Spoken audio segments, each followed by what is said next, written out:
ताम्बाणम् इति पामन्त्र्य प्रविश्य गच्छाम्यहम् इष्टे च पुरं यास्यन् प्रेमदा राज्य निवारिता।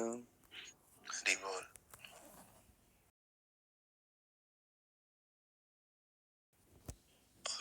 हरे कृष्ण प्रभु जी। तामबारमित्य पामन्त्रे प्रविश्य गजसायं यश्च स्वपुरं यास्यं प्रेमराज्य निवारिता। ओके, तो और कोई भक्त? Okay, no one. So what is the translation of this? Thus, accepting the prayers of Srimati Kunti Devi, the Lord subsequently informed other ladies of his departure, and by entering the place of Hastinapur, but upon preparing to leave, he was stopped by King Yudhishthira, who implored him lovingly. What is the meaning? Actually, after prayer of Kunti Maharani, the Krishna was ready to departure, but before departure, he informed the other ladies of the Hastinapur. But before entering him, the Yudhishthira Maharaj stopped him, and he actually implored him. Implored means से याचना की, प्रार्थना की। क्या प्रार्थना की वो तो अगले श्लोक में पता चलेगा, लेकिन भगवान कह रहे हैं कुंती महारानी से जब इन्होंने प्रार्थनाएं स्वीकार कर दी, प्रार्थना स्वीकार करने के बाद भगवान हस्तिनापुर के राजमहल से मैं प्रवेश करके अन्य स्त्रियों को भी इसकी सूचना देने लग गए, जाने की सूचना। लेकिन उन्हें जाते हुए देखकर, जो अभी हस्तिनापुर के राजा हैं, क्योंकि सारा राज्य पांडवों को मिल चुका हो, और पांडवों में भी युधिष्ठिर महाराज अभी राजा है हस्तिनापुर के, तो युधिष्ठिर महाराज ने उन्हें रोक लिया और बहुत ही प्रेम पूर्वक, यहाँ पर कह रहे इम्प्लोर्ड हिम लविंगली। इम्प्लोर्ड मतलब होता है याचना करना, उनसे रिक्वेस्ट करना, और हिम लविंगली, लविंगली मतलब बहुत ही प्यार से, प्रेम पूर्वक उनसे याचना करने लगे। तो तात्पर्य भाई अर्चनीय वंदनीय प्रातः स्मरणीय जगत गुरु श्रील प्रभुपाद जी द्वारा श्रील प्रभुपाद की जय। तो no one could make Lord Krishna stay at Hastinapur when he decided to start from Dwarika, but the simple request of King Yudhishthira that the Lord remain there for a few days more was immediately effective. This signifies that the power of King Yudhishthira was loving affection, which the Lord could not detry.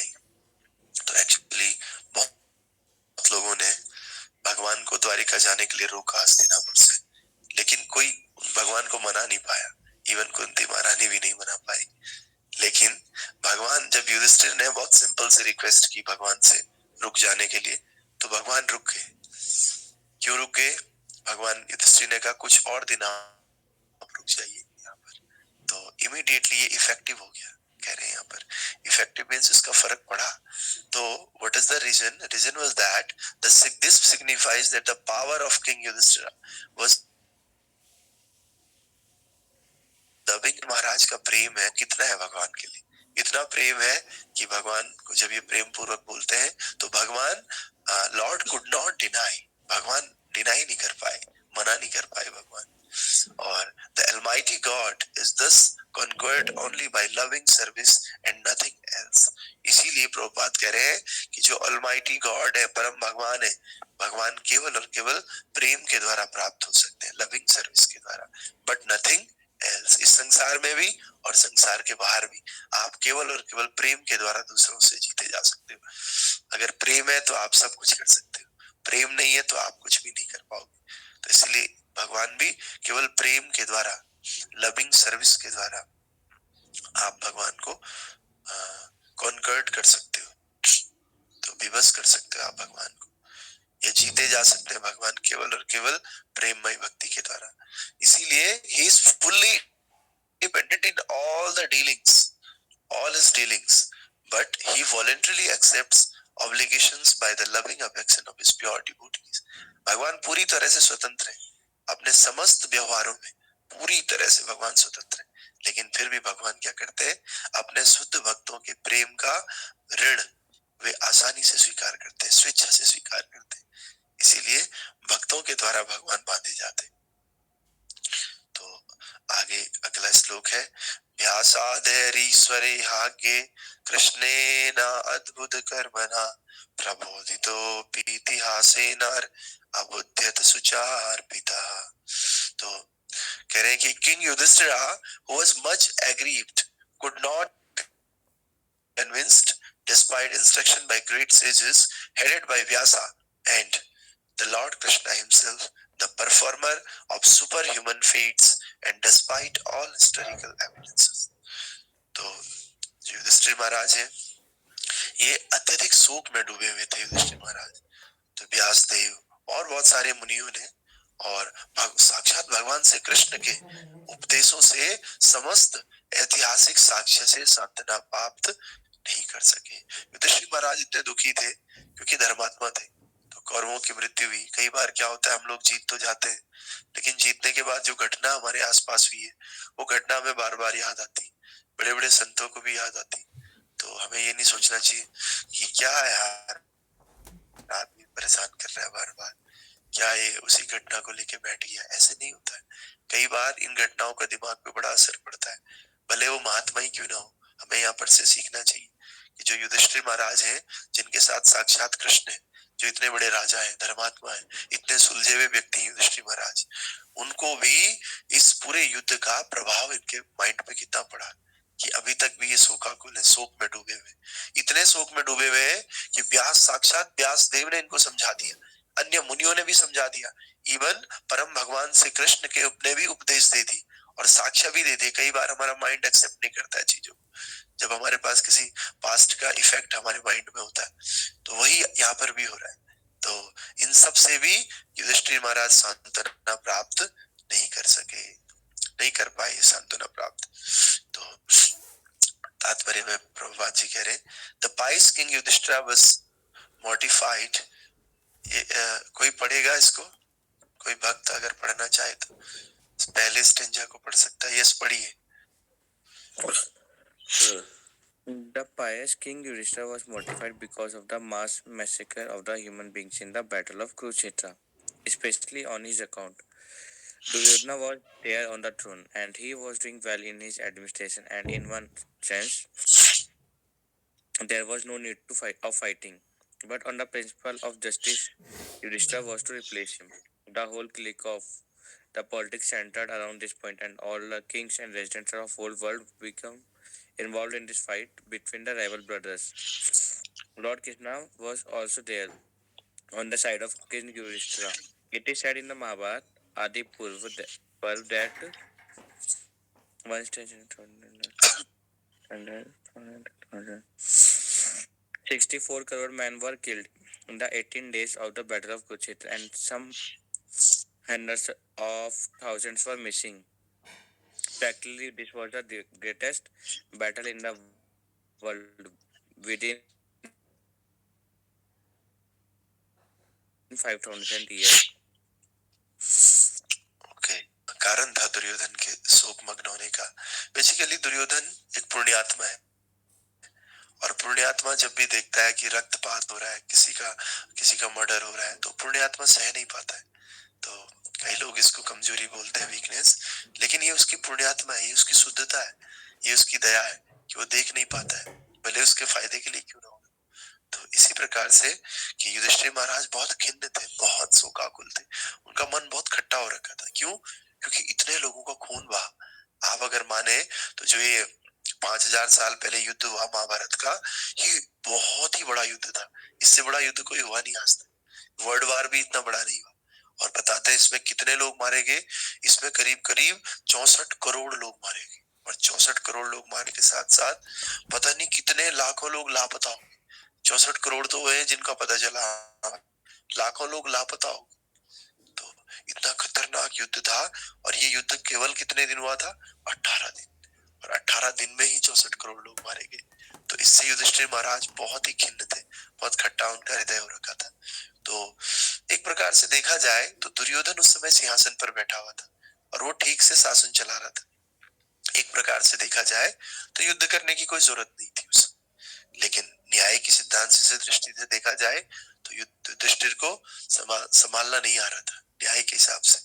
तो इसलिए संपूर्ण राजनीति का केंद्र बिंदु ये था कि संपूर्ण विश्व के राजा और निवासी इन दो प्रतिद्वंदी भाइयों की लड़ाई में शामिल हो गए। और इसमें से कृष्ण किसकी तरफ थे? भगवान की तरफ थे। तो दुर्योधन ने जब ठुकराया अर्जुन शरण कृष्ण की आया। दुर्योधन ने जब ठुकराया अर्जुन शरण कृष्ण की आया। भजे न कृष्ण मुरार क्यों ना मिले कन्हैया। मिले तार से तार क्यों ना मिले कन्हैया। तो जब हमारे तार से तार मिल जाते हैं तो हमें भगवान मिल जाते हैं। तो इस प्रकार से ये बहुत जबरदस्त युद्ध था और इसी का परिणाम था कि युधिष्ठिर महाराज खिन्न हो गए थे। तो आगे आगे कोई और पढ़िए। This means killing simply to end थॉर महाराज युधिष्ठिर, ये वाला पढ़ लीजिए। This mass killing on Maharaja Yudhishthira was too mortifying, so he tried to be convinced with evidences from his stories by great sages like Vyasa and the Lord himself that the fight was just because of the cause was just. But Maharaja Yudhishthira would not be satisfied even though he was instructed by the greatest personalities of the time.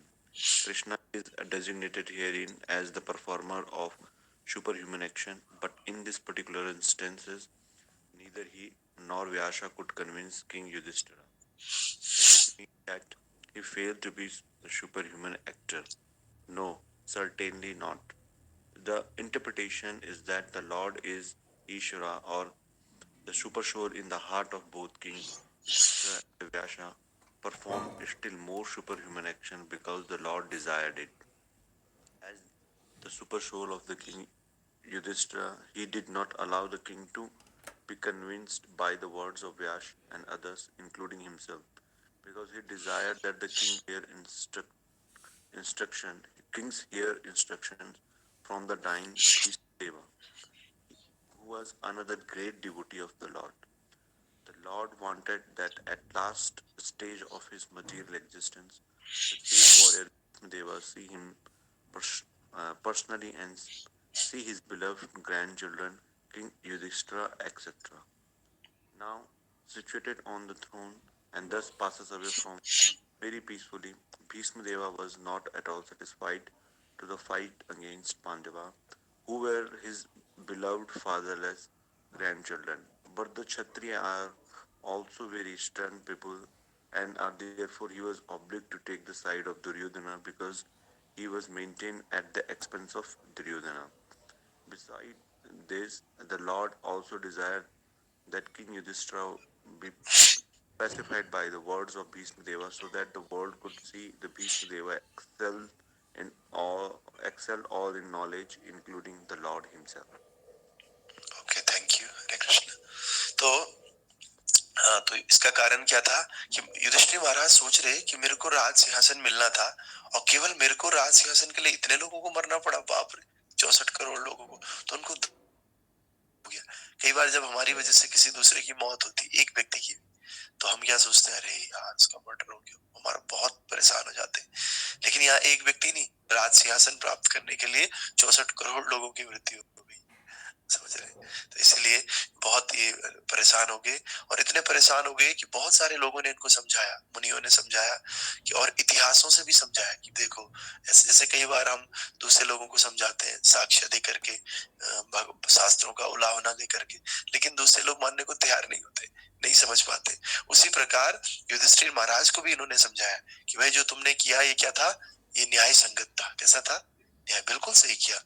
लेकिन फिर भी महाराज युधिष्ठिर संतुष्ट नहीं हुए और उस समय भगवान साक्षात वहां पर थे और भगवान ने भी इनको समझाया। लेकिन लोग क्या सोचेंगे कि यार भगवान भी नहीं समझा पाए क्या, भगवान समझा लेंगे तो फिर हर कोई समझ जाएगा, है कि नहीं? लेकिन प्रभुपाद कह रहे हैं ऐसा नहीं, भगवान ने जानबूझ के इन्हें समझाने नहीं दिया, क्योंकि अगर ये समझ जाते तो फिर ये भीष्म देव से उपदेश नहीं ले पाते। अगर सांत्वना इनको प्राप्त हो जाती और इनके मन की खिन्नता खत्म हो जाती भीष्मदेव जो कि अभी भी कहाँ पड़े हैं, बाणों की सैया पर पड़े हुए, वो जो है भीष्मदेव जी वो इनके उपदेश नहीं सुन पाते युधिष्ठिर महाराज, लेकिन इसीलिए जानबूझ के युधिष्ठिर महाराज के अंदर उस खिन्नता को बनाए रखा ताकि ये क्या कर सके, अभी भीष्मदेव के उपदेश सुन सके। और भीष्मदेव कौन है?